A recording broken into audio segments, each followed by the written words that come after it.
अंधेरे में जीवित चित्र। विनय और मेघा ने एक नए शहर में अपना नया घर खरीदा।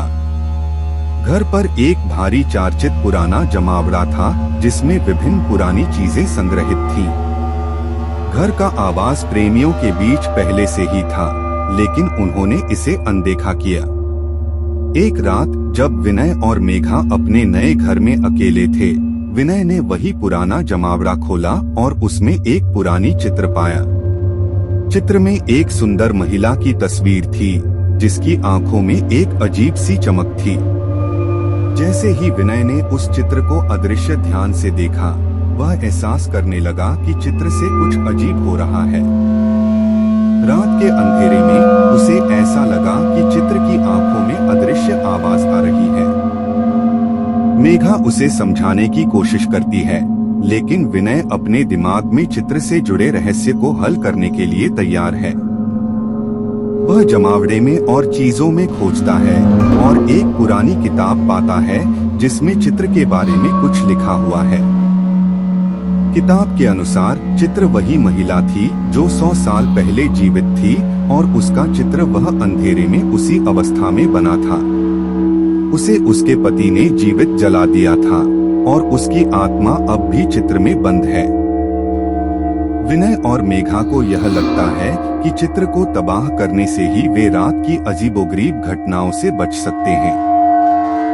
उन्होंने तांत्रिक मंत्रों की मदद से चित्र को तबाह करने का फैसला किया। जब वे मंत्र बोलते हैं, तब चित्र में एक अदृश्य आवाज सुनाई देती है जो कहती है, मुझे छोड़ दो, मैं तुम्हें नुकसान नहीं पहुंचा सकती। मेघा को दया आती है और विनय से कहती है कि चित्र को तबाह नहीं किया जाना चाहिए। लेकिन विनय, जो अपने मिशन में अडिग हो चुका है, जारी रहता है। जब चित्र को तबाह करने की प्रक्रिया पूरी होती है, तो घर में अचानक से एक अदृश्य ताकत का आभास होता है।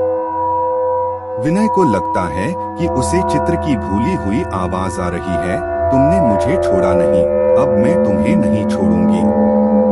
उस रात जब विनय और मेघा सोते हैं, वह चित्र से आती एक अदृश्य ताकत के अंधेरे में उसके पास आती है।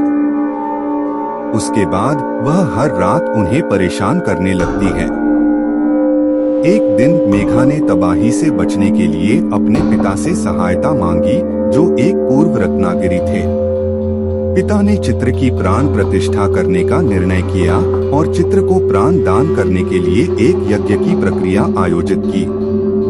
यज्ञ के बाद चित्र से वह अदृश्य ताकत दूर हो गई और विनय और मेघा का जीवन फिर से नॉर्मल हो गया।